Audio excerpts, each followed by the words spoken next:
WIT is actually, it stands for Women in Technology, and its purpose is really just to advocate women in technology. So it's pretty simple and self-explanatory.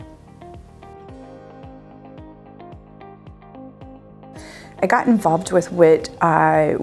Actually, one of my mentors is one of the people that started the Fargo chapter. So WIT has been something that I've been aware of for a really long time. However, she decided to start the Fargo WIT chapter, and as soon as I heard that she was involved, especially that heavily, I knew that it was going to be amazing and that she was going to really kind of push that envelope for the women in Fargo. So, of course, I was more than happy to just kind of jump on her train and share that passion that she has for women and accelerating women in technology.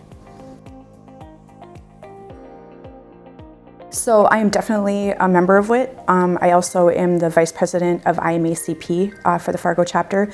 So I have the opportunity to work with the WIT board in all aspects of like advisory.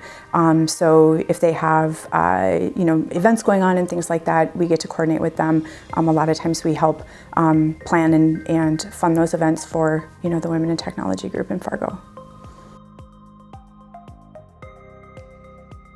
We do a lot of socializing and networking. Really, that's one of the big and main purposes of WIT, is really just to bring together, the women so that we can advocate for each other, lift, empower.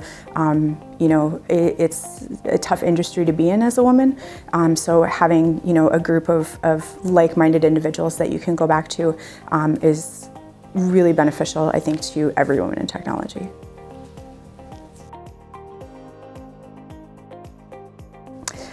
The short lines at the bathroom. I'm kidding. It's actually kind of sad because one of the things that really, I guess it was Houston and WPC years ago, I actually walked into the restroom and the men's line was out the door, and the women, just got right in. So a little bit opposite. Normally when you go to an event like that, it's the women's line out the door. And at first I was like, this is really cool. I get to get in right away. There's no waiting. And then you kind of sit back and think about it, like that's kind of sad, And the other instance that I had was I was sitting in, again, that same event, and I was sitting in, I think it was like a session or something like that, and I looked around and I was the only woman in the room, and I just thought to myself, like, this is really sad. We really need to empower women to feel comfortable in the industry. We have a lot of smart women out there that could do it, so really, empowering women, I guess, kind of clicked for me at that point.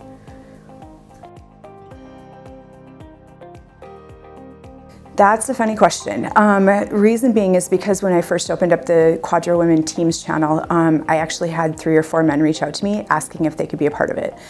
So to say that they're supportive is maybe a little bit of an understatement.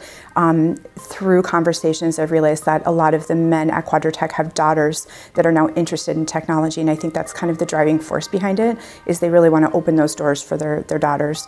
And I'm the same way. I have 2 daughters. Obviously I want to be able to empower them, so I kind of understand where they're coming from, but very, very supportive men at Quadrotech.